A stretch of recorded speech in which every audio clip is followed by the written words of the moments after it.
Hello, today my presentation is on demystifying Redo-TAVR or TAV-in-TAV, simplifying procedural planning. Here are my disclosures.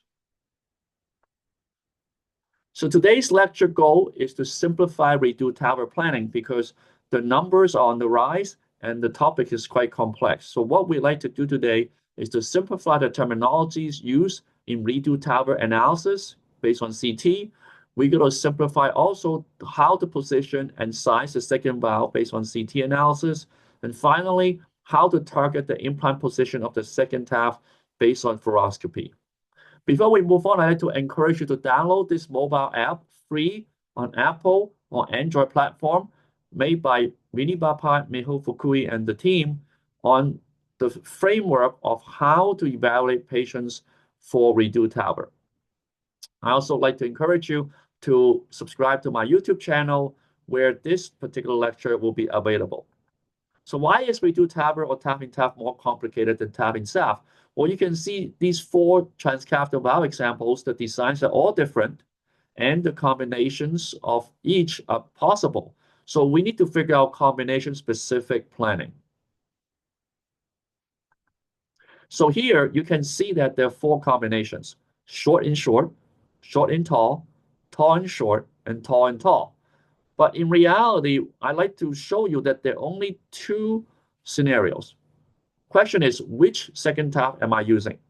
If the second TAV is short, you can see that on the left side, it's going to be different versus if the second TAV is tall. Next, I want to share with you four key concepts in Redo-TAVR procedural planning. And the crux of the matter is to focus on second TAV position and size. So the first concept is on TAV device landmarks and commissural post location. So you can see that here, different valve designs have different landmarks. So the left side is a SAPIEN 3 valve. You can see there are three different landmarks that we use to evaluate for sizing, and the outflow, the midframe, and the inflow. You also see that the blue shaded area is the commissural tab, and that is the level where the leaflets get pinned open. So that's an important reference point. You can see with the evolute, the top of the commissural post is at node 6. What is this node? Node is basically the intersection across these diamonds or cells. So you can see 0 is inflow, and then it goes all the way to 6. And this is important because we average a number of these nodes to determine the size of the second valve being implanted. And also we use this node as a reference on where the second valve will land. Now, what about Navitor? You can see that it's a little bit simpler. There are 3 nodes, 3 levels, and the commissure is at node 3. The Acro-Neo 2, you can see that here's a bit more complex. There are a number of different levels that you need to measure, but the top of the leaflet is at the top of the commissure. Now, why do we need to know these landmarks and commissural tab position? Because it allows us to determine where the second tab will be implanted and also how to size it based on CT analysis. So here's concept 2, Neoskirt plane. So this is where the index TAV leaflets will be pinned open, and it's determined by where the second TAV will be positioned and also what type you are using. So here, for example, on the top is the SAPIEN 3 valve. You can see top of the NSP is where the commissural posts are located because that's where the leaflets will be pinned open. However, if your second valve is implanted deeper, you can imagine the NSP will actually go downward. Similarly, with the evolute platform, you can see that here the NSP at the top will be node 6. That's where the commissural posts are located. But if you can actually implant the second valve a little bit deeper, and so your NSP actually will move down to node 5 or even node 4. Is at the top of the commissural post of the index TAV. So on the left side, you can see it's a tall and short combination. And so you can see the short valve, the SAPIEN 3 valve being the index valve, will be pinned open completely, and so your NSP is at the commissural post. If you look at the tall and tall combination, you can see that the commissural post is at node 6 for the evolute and node 3 at the Navitor. This will completely pinned open, so that is where the NSP is. So it's very easy to determine. However, if the second TAV is short, then the NSP depends on the TAV number 2 outflow position. So for example, in short, you can see the first picture here, the NSP is at the commissural post of the index SAPIEN 3, because you are positioning at the same position. However, if you implant the second SAPIEN 3 deeper, you can see the NSP actually goes down with it. And so the third figure, you can see that if you implant the S3 even deeper, the NSP goes down even further. Similarly, with the short and tall combination, if you implant the S3 higher at node 6, where the commissural post of the evolute is, that's the highest possible position. But if you are concerned, you can actually put it at node 5, where the NSP of this combination is now at this level. And if you are actually concerned further, you can implant the S3 deeper with the outflow at node 4, and so your NSP shifts downward like in the short and short combination. So now concept 3 is the coronary risk plane, CRP, and this is in relation to NSP. The CRP is defined as the lowest point of each coronary ostium. So here on the left figure, you can see that the NSP, the brown line, is higher than both the CRP of the right and the left. So in this case, you need to assess the coronary obstruction risk of both. In the middle, you can see the NSP is higher than the CRP of the left, but below the CRP of the right. So now you need to only worry about the left coronary obstruction risk. And finally, if the NSP is below both the left coronary and the right coronary CRP, then you don't need to assess coronary obstruction risk because there won't be an issue. So why do you need to know NSP and CRP? It allow us to determine second TAV implant position to avoid coronary obstruction. So the concept 4 now is how do you analyze the coronary obstruction risk? This we have a terminology called coronary risk zone, or CRZ. This zone is between NSP and CRP, and it's highlighted here in blue in this short and tall combination. And what we do here is to measure the minimal distance between valve to aorta, aorta meaning the aortic root. It can be all the way up high at the STJ or all the way on the bottom at the CRP level. So what we try to measure is the minimal distance, and you can see the range here has to be greater than 4 millimeters to clear. If it's less than 2 millimeter, no go. Now, 2 to 4 is a kind of borderline zone, so it depends whether you have commissural alignment of the first valve, then you may be able to do leaflet modification to help. But also, if the index TAV can expand outward, this VTA is going to shrink, same as the coronary risk zone.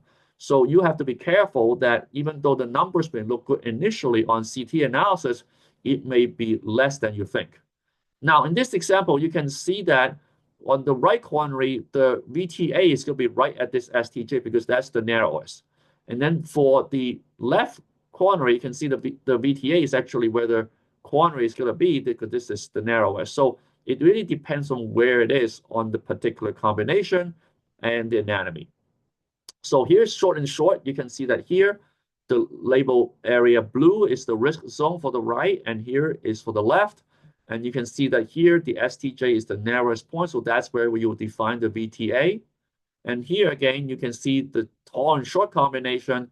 Looks like the narrowest portion is the VT STJ here, and for both left and the right.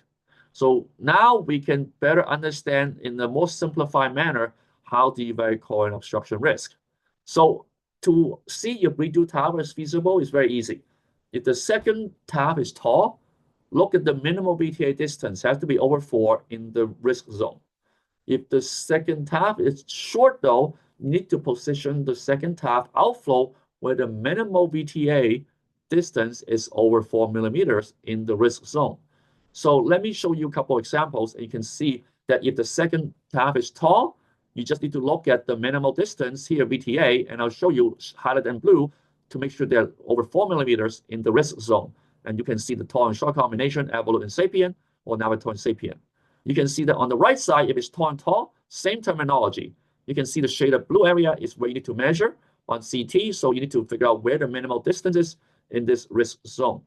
Now, if it's short in valve for the second TAV, then you need to position the outflow where you get the clearance. And so here's the example on the top left where you have a short and short combination, And you see here, the NSP is above both coronary CRP. So you need to basically look at the shaded blue area in the risk zone to determine the minimal VTA to get the clearance. Now, if you look at the middle panel now, we move the second valve downward. So now you can see the right coronary is going to clear, but not the left. So you need to calculate the NSP here versus the CRP of the left with the coronary risk zone for the minimal VTA. And finally, here you can see the short valve is implanted even deeper, and the NSP is actually below the left and right coronary CRP, so no issue coronary obstruction at all if you implant in this position. Now, similarly, with the short and tall, same thing. So you can see that here, the NSP is above both left and right coronary risk plane. So you need to look at the risk zone highlighted in blue, look at the minimal distance to be VTA over 4 millimeters. When you shift your SAPIEN 3 from node 6 to node 5 here, you can see the right coronary clears. You don't have to worry about that, but you need to look at the risk zone of the left, and you can make sure the VTA is clear here on the left. And then if you implant the SAPIEN in node 4 here, you can see that the right and left coronary are both clear, so you don't have to worry about either coronary. Now, one word of caution. You can see the index TAV tip can expand with the short TAV as a second TAV. You can see that here on the left, evolute and evolute, it will not expand much because it's a self-expanding platform. But if you use a balloon expander valve, a short valve against a self-expanding valve, you can see it actually stretches more. And so the risk zone is going to be less because the VTA is going to be smaller, so it could be shrink. So you have to be careful not to obstruct the coronary because when you implant the second valve, it can expand the first valve. So this is critically important. So what about sizing? So you can see each valve, the in vivo sizing using the Redo-TAV app can be different. And so I'll show you on the left side with the short valve, you need to look at the outflow, the mid-frame, and the inflow, and you calculate the average area and perimeters. Now, with the evolute, it's a little bit trickier. You have to average 4 nodes depending on where your second valve is going to be. So if it's node 6, you average 3, 4, 5, 6. If it's node 5, you do 2, 3, 4, 5. And if it's node 4, you do 1, 2, 3, 4. We don't recommend going the second valve below node 4 because of the risk of migration. Now, if you do the tall and tall combination with evolute, then it's just the same size valve. Same thing with Navitor. Tall and tall is the same size, but if it's short and tall, you average the areas of the 3 nodes in the implant zone. So either 1, 2, 3 or 0, 1, 2.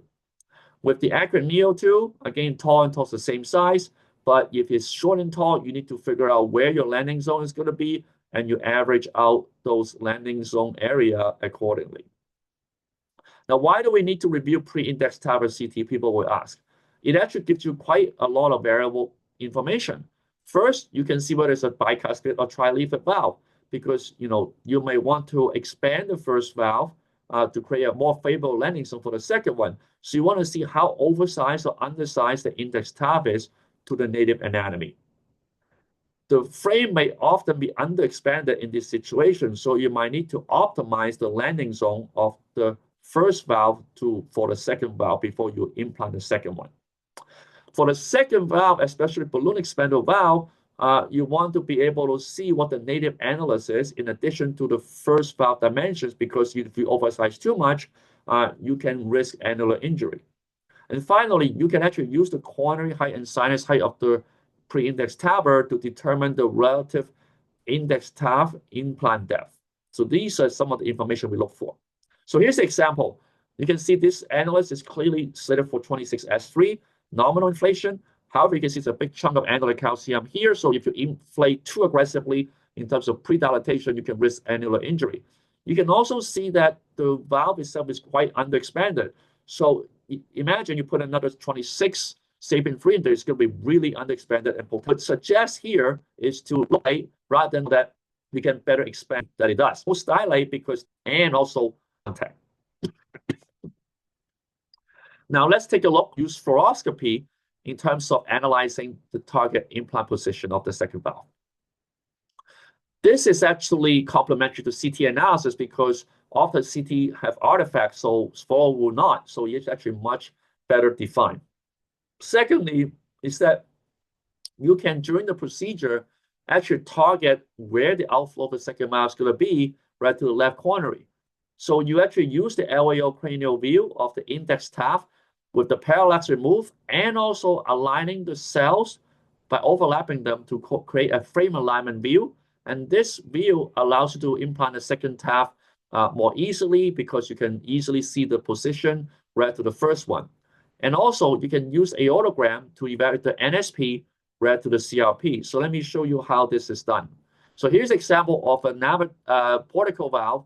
You can see the implantation on fluoroscopy, and you can see there's a high or low option, high being by the NSP where the commissural posts are.